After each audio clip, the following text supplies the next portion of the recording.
దర్శనములు కలిగి అభిషేకములు పొందుకొనిచుకున్నా రక్షణాత్మకని ఉండాలని ఉండాలని దేవుని అభిషేకము ఈ స్థలంలో నీపై కుమ్మరిస్తున్న బిడ్డలుగా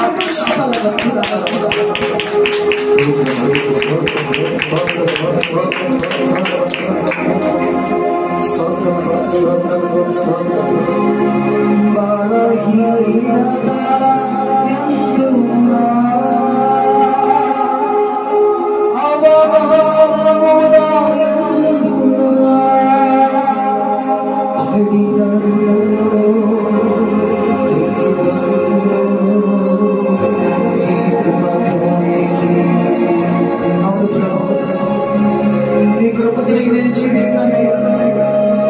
నీ కృపకు నన్ను పాత్రుడిగా మార్చండి ప్రభువా.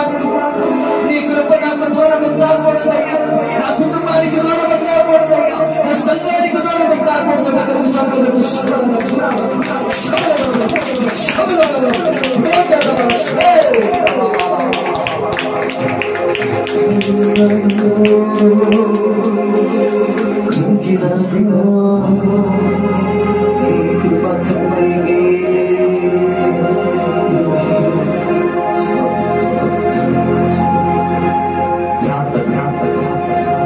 పరిశుద్ధుడైన యేసయ్యా,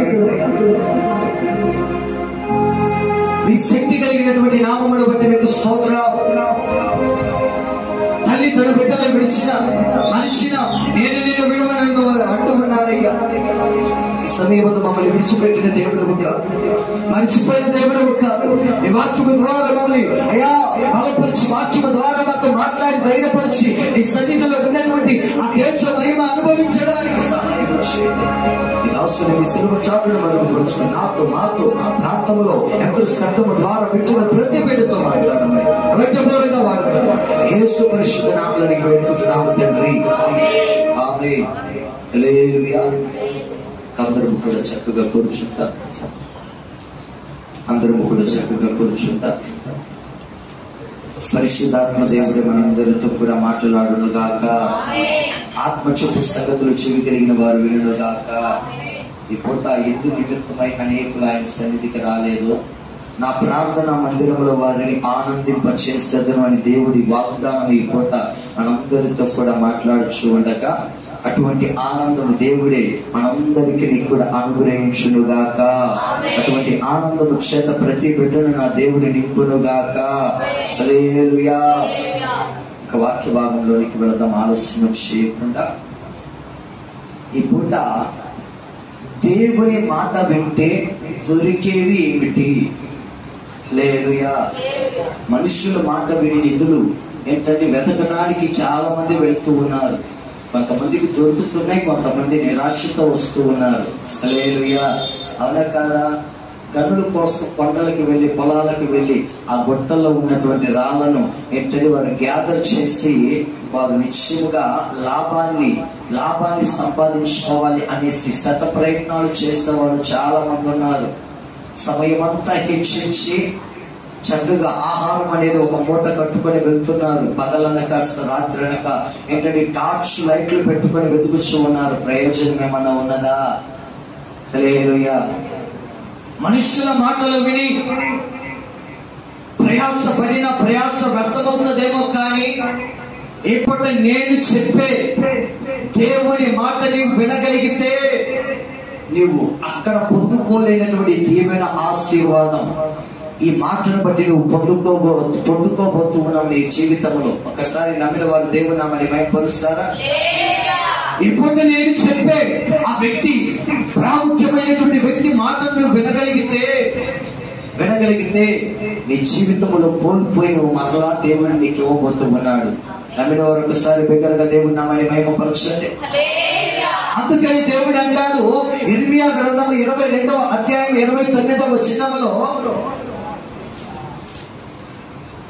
ఇర్మియా గ్రంథము 22వ అధ్యాయం 29వ వచనములో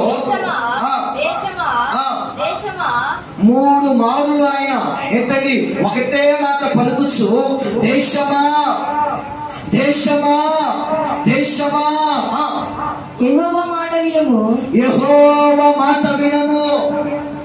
ఒకటే చెబుతున్నాడు దేవుడు, ఏమని? నా మాట విను. నా మాట వింటే నీకు క్షేమం, నా మాట వింటే నీకు సంతోషం, నా మాట వింటే నీకు నెమ్మది, నా మాట వింటే నీకు సమాధానం. ఈ మాట తప్ప లోకంలో మనుషుల మాట ద్వారా నీవు ఇవన్నీ పొందుకోలేవు. పొందుకుంటావా? మనుషుల మాట ద్వారా దుఃఖము కలిగింది, మనుషుల మాట ద్వారా కరిగిపోతావు, మనుషుల మాట ద్వారా ఒంటరితనాన్ని ఇదిగో అనుభవిస్తావు.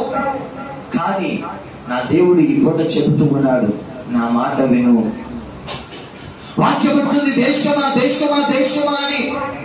ఒక పర్యాయము గురజాడ అప్పారావు గారు పలికినటువంటి మాట ఏమిటి అంటే, దేశం అంటే మట్టి కాదు అమ్మ. ఎవరట?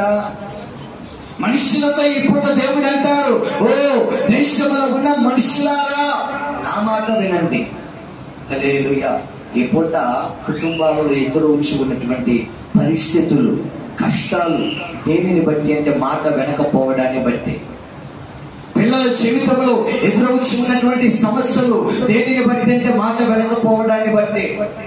నేనంటాను ఏంటండి, ఒక క్రైస్తవుడిగా మన జీవితంలో ఎదుర్కొచ్చుకున్నటువంటి పరిస్థితులు ఎందుకు బట్టి అంటే దేవుని మాట వినకపోవడాన్ని బట్టి. నేను సూటిగా చెప్పగలను, ధైర్యముగా చెప్పగలను, దేవుని యందు విశ్వాసముతో చెప్పగలను.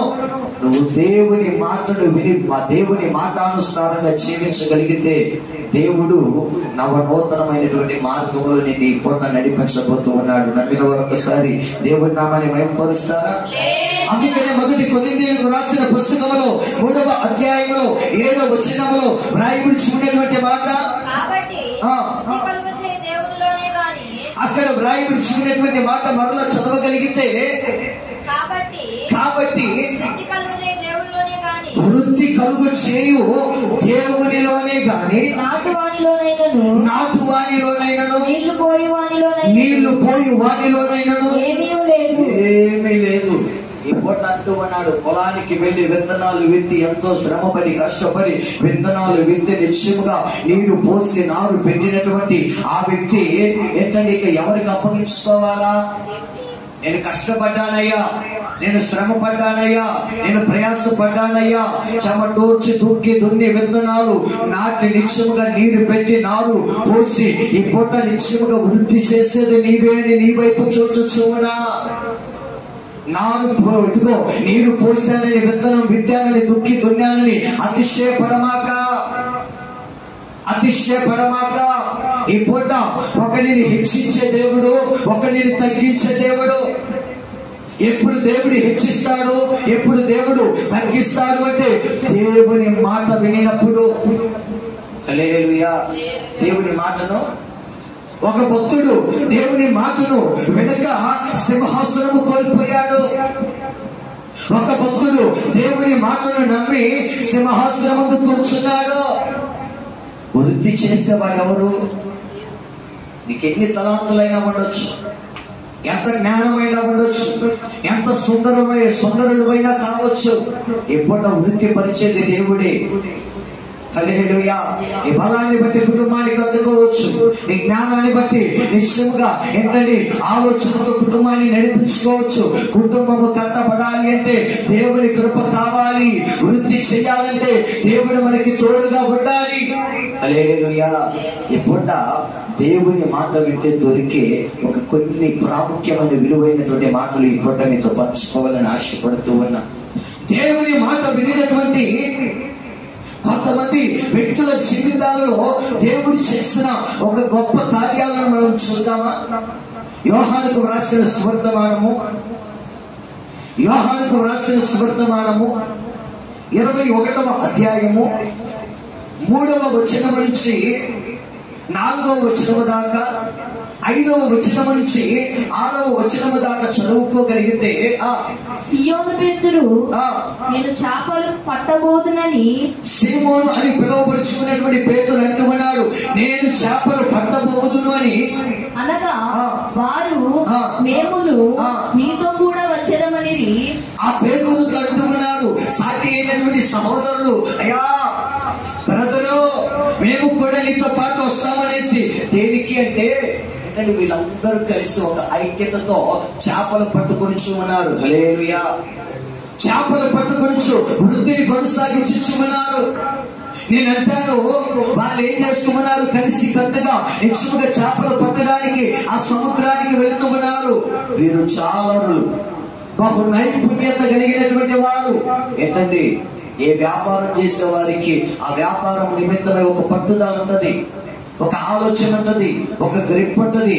ఎక్కడ వ్యాపారం చేస్తే, ఏ సందర్భంలో వ్యాపారం చేస్తే, ఎలాగ వ్యాపారం చేస్తే మనం లాభం సంపాదించుకుంటాము అని జ్ఞానం ఉంటది. అవునా కాదా? ఫ్రూట్స్ అమ్మే వారికి ఎలా అమ్మాలో తెలుసు, బట్టలు అమ్మే వారికి ఎలా అమ్మాలో తెలుసు, టాయ్స్ అమ్మే వాళ్ళకి ఎలా అమ్మాలో తెలుసు. రకరకాలుగా ఈ లోకమందు వారు చేసే వృత్తి ప్రకారము ఏంటంటే ఎలాగా ఆ వృత్తిలో ముందుకు కొనసాగాలో తెలుసు. భలే మాటలు చెబుతారు. అవునా కాదా? కొని అంతవరకు విడిచిపెట్టరు. అటువంటి నైపుణ్యత ఈ వ్యక్తి జీవితంలో కూడా, ఈ పేతురు జీవితంలో కూడా, ఆ సహోదరుల జీవితంలో కూడా బహు నైపుణ్యత కలిగిన వ్యక్తులు. అయితే ఏమైంది? రాత్రంతా ప్రయాసపడ్డారు వీళ్ళు, రాత్రంతా శ్రమ పడ్డారు వీళ్ళు. ఎవరంటే నైపుణ్యత కలిగిన వారు, మంచి జ్ఞానం కలిగిన వారు. ఎక్కడ వలేస్తే ఏ చేపలు పడతాయి, ఏ చేపకి ఎంత ధర, ఇదిగో ఏ చేపని ఎలా అమ్మాలా అన్ని తెలిసినటువంటి వ్యక్తులు వీళ్ళు. హల్లెలూయా. అవునా కాదా? మార్కెట్కి వెళ్ళామనుకో, సండే మార్కెట్కి, ఆదివారం చేపలు కొనడానికి వెళ్తే ఇక్కడ రోడ్డు పక్కన పెడతా ఉంటారు చేపల మార్కెట్. వాళ్ళ దగ్గరికి వెళితే ఏంటంటే మైసూరు చేప, రకరకాల చేప, సొర చేప, ఆ చేప, ఈ చేపని మళ్ళీ మాటలు చెప్పేసి చేపలు అవలేలాగా అమ్మేస్తారు. అంత నైపుణ్యత. అయితే నేను అంటాను, ఈ పూట నిత్యముగా పేతురు జీవితంలో కూడా అంత నైపుణ్యత కలిగినటువంటి వ్యక్తి ఇప్పుడు ఎలా ఉన్నాడు? శ్రమ పడ్డాడు, కష్టపడ్డాడు, ప్రయాసపడ్డాడు. కానీ అందుకని ఒక పాట రాశారు వాణ్ణి గురించి. రాత్రంతయు శ్రమ పడినా రాలేదు ప్రభు జయము.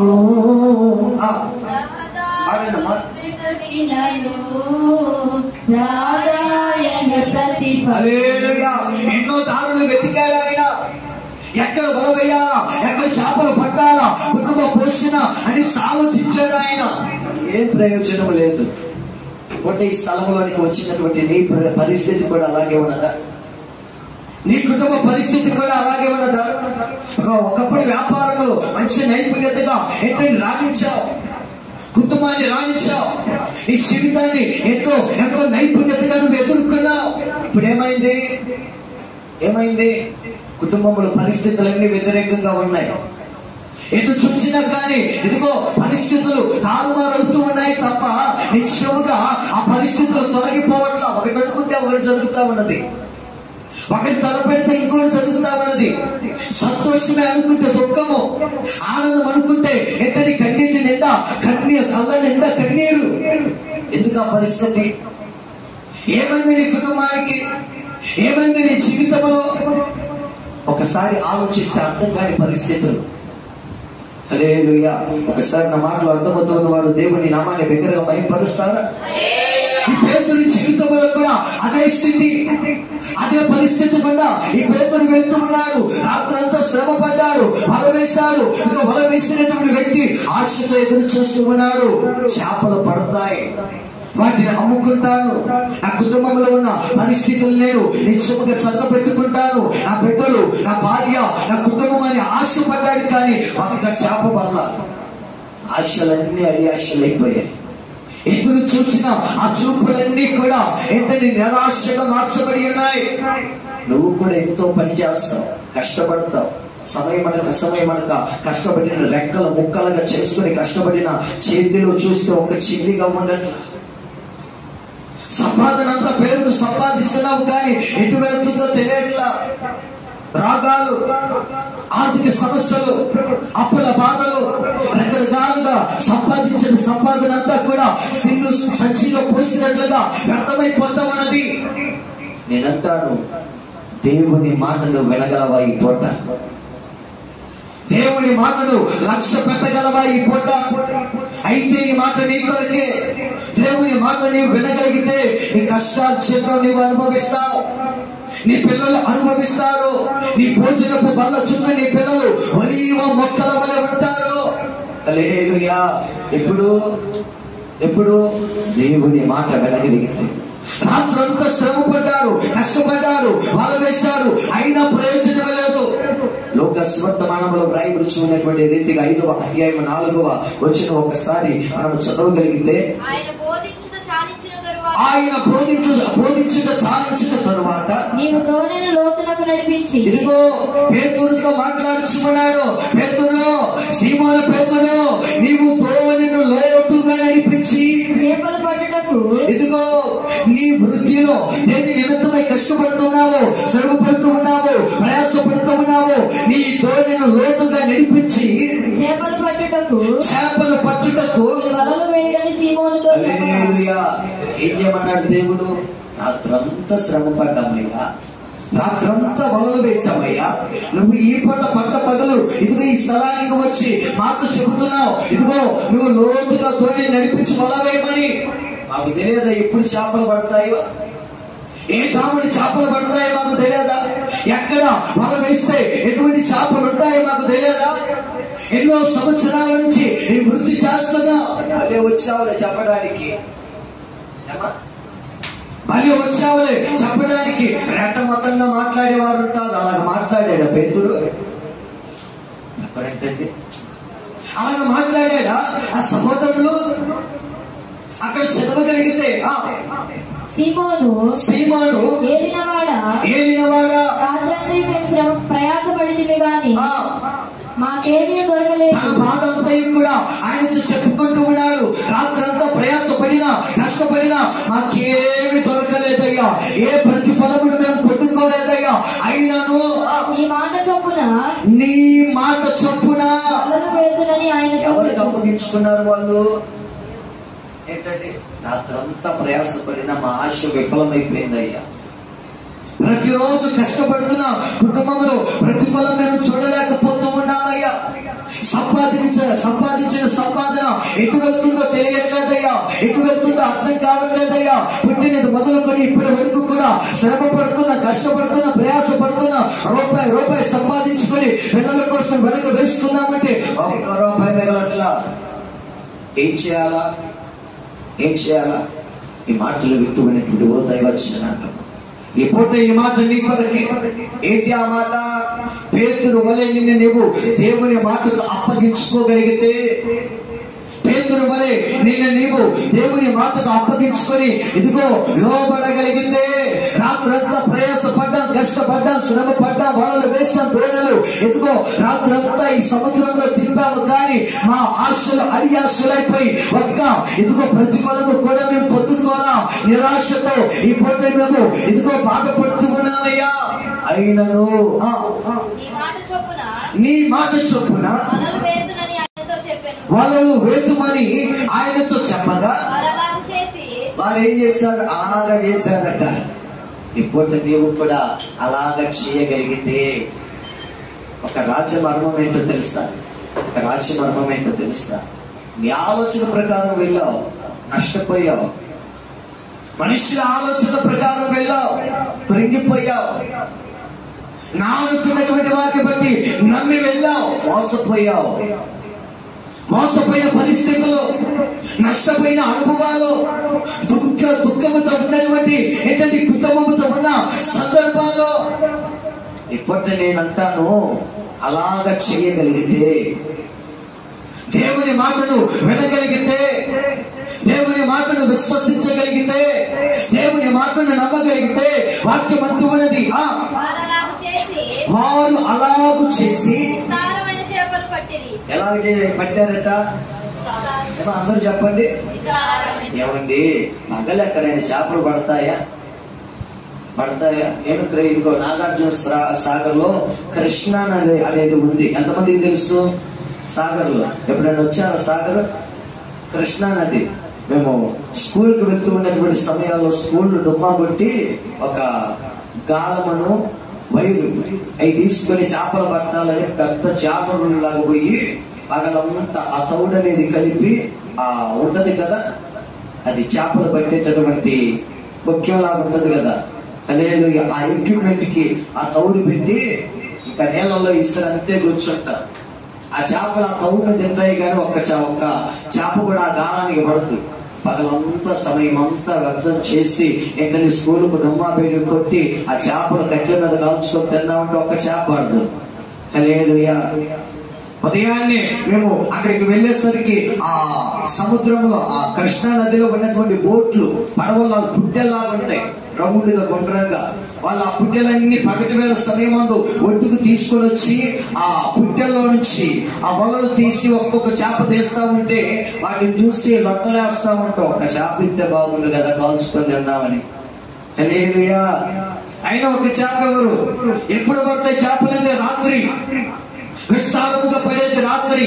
అయిన వారు రాత్రి అంతా శ్రమ పడ్డారు, కష్టపడ్డారు, ఏ ప్రయోజనం లేదు. అయినను నీ మాట చొప్పున మేము వెళ్తున్నామయ్యా, నీ మాట చొప్పున మేము ఇదిగో ప్రయాణమై బయలుదేరుతున్నామయ్యా, నీ మాట చొప్పున బిజినెస్ ను ప్రారంభిస్తున్నామయ్యా, నీ మాట చొప్పున జాబుకు వెళ్తున్నామయ్యా, నీ మాట చొప్పున ప్రయాణమై ఇదిగో వేరే ప్రాంతానికి వెళ్తున్నామయ్యా. క్షేమము ఎవరు అనుగ్రహించేది? కాపుదల ఎవరు దయచేసేది? నీ మాట చొప్పున పిల్లల్ని పెంచుచున్నామయ్యా.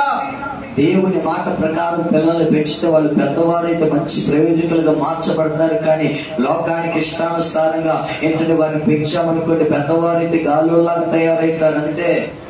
నిజమది. మాట వినరు, ఎదిరించే మనస్తత్వం. ఎప్పుడైతే ఎవరి మాట చొప్పున ఏంటంటే సంఘం ఉండాలా, కుటుంబాలు ఉండాలా, విశ్వాసులు ఉండాలా, యవనస్తులు ఉండాలా, ఏంటంటే సంఘంలో ఉన్న ప్రతి బిడ్డ ఉండాలని దేవుని మాట చొప్పున. దేవుని మాట విన్నటువంటి పేతురు జీవితంలో ఎప్పుడు చూడనటువంటి బలమైన చేపలు చూశాడు, ఎప్పుడు చూడనటువంటి విస్తారమైన చేపలు చూశాడు, ఎప్పుడు లేని సంతోషం, ఎప్పుడు లేని అద్భుతం ఆ దినమందు పేతురు సమూహము చూశారు. ఏంటంటే వలలు లాగలేనటువంటి అటువంటి చేపలు పడ్డాయి.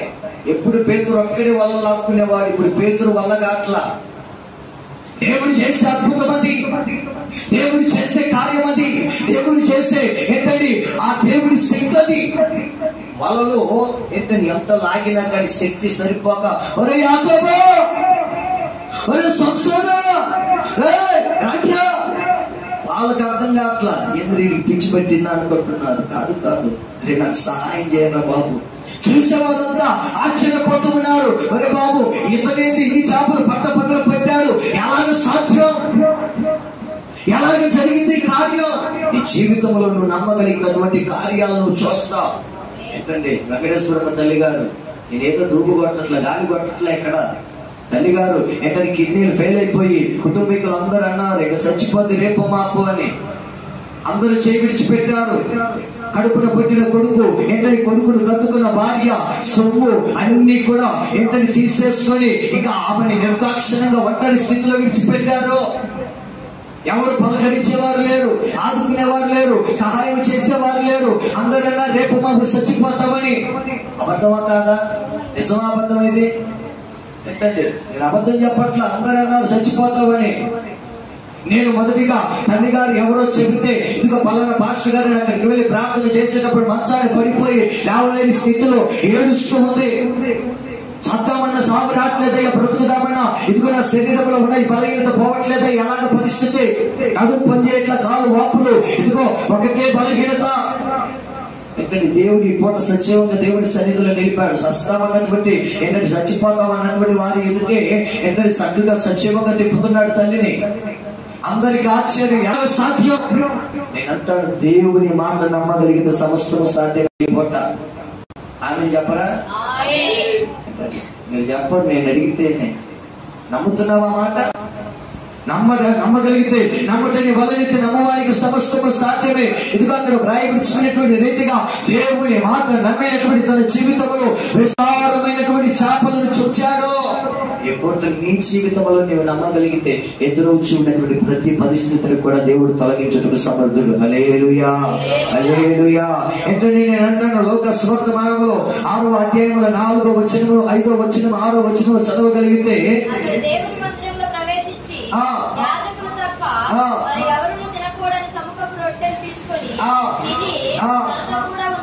అక్కడ కింద వ్రాయబడిన నేను చెప్పిన మాట ప్రకారం మీరు చేయక కింద చూడమ్మా, ప్రభువా ప్రభువా ప్రభువా అని నన్ను పిలుచుట ఎందుకు? అర్థమైందన్నమాట. ఈ పూట దేవుని మాటే నమ్మట్ల నువ్వు. దేవుని సన్నిధికి వస్తున్నా, కష్టం వచ్చినప్పుడు, బాధ వచ్చినప్పుడు, దుఃఖం వచ్చినప్పుడు, కన్నీరు వచ్చినప్పుడు, వేదన వచ్చినప్పుడు ప్రభువా ప్రభువా ప్రభువా అనేది ఎందుకండి? అవునా కాదా? తండ్రి చెప్పాడు, తల్లి చెప్పారు, అబ్బాయి నువ్వు ఆ మార్గం అంతా వెళ్తే నష్టపోతావురా, నీ జీవితంలో ఎన్నో ఎదుగు పరిస్థితులు ఎదుర్కొంటావురా, నీకు ఆ సమయం అది ఎవరు అండగా ఉండరురా అంటే వాడు ఇష్టానుసారంగా జీవిస్తాడు. వాడు అర్థమైందా? ఇష్టానుసారంగా జీవిస్తాడు, ప్రవర్తిస్తాడు. ఆ సమయం ముందు ఆపద వచ్చినప్పుడు తల్లిదండ్రులను ఆశ్రయిస్తారు. చెప్పే కదరు బాబు అంటారు, వెళ్ళదంటారు. లేడు, ఇన్ని చూడట్లే ఈ లోకం. నేనంటాడు, ఆయన సన్నిధానికి వచ్చినటువంటి నీవు దేవుని మాట చెప్పినప్పుడు ఆ మాటకు లోబడాలా, ఆ మాటని వినాలా, ఆ మాటను అంగీకరించాలా, ఆ మాటను నమ్మాలా, ఆ మాటానుసారంగా జీవించాలా. దేవుడు అంటాడు ఏంటండి, చక్కగా రోమేలకు రాసిన పుస్తకంలో 10వ అధ్యాయం 17వ వచనంలో వినుట వలన విశ్వాసము కలుగును. హల్లెలూయా. బలులు అర్పించుట కంటే మొదటి సమూయేలు పుస్తకంలో మొదటి సమూయేలు గ్రంథంలో 15వ అధ్యాయం 22వ వచనంలో బలులు అర్పించుట కంటే మాట వినుట శ్రేష్టం. దేవుడికి కావలసిన నువ్వు ఇచ్చే గుప్పెలతో ఇచ్చే కానుకలు కాదు, నువ్వు సంపాదించింది కాదు దేవుడికి కావాల్సింది. నువ్వు ఎన్నన్నా బలులు అర్పించు, కానుకలి, దశం భాగాలి, లేకపోతే ఏంటండి నువ్వు గుప్పెడు బియ్యంతి, పుదీనాలలో, సోపులో, కొత్తిమీరలో ఏంటంటే చిలకలు అన్నిటి అవి కాదు దేవుడికి కావాల్సింది. మాట వినుట శ్రేష్టం, మాట వినుట శ్రేష్టం, మాట వినుట శ్రేష్టం. ఏ మాట? ఏ మాట? దేవుని మాట, దేవుని మాట. హల్లెలూయా. సమయం లేదు, ఈ మాటలు దేవుడు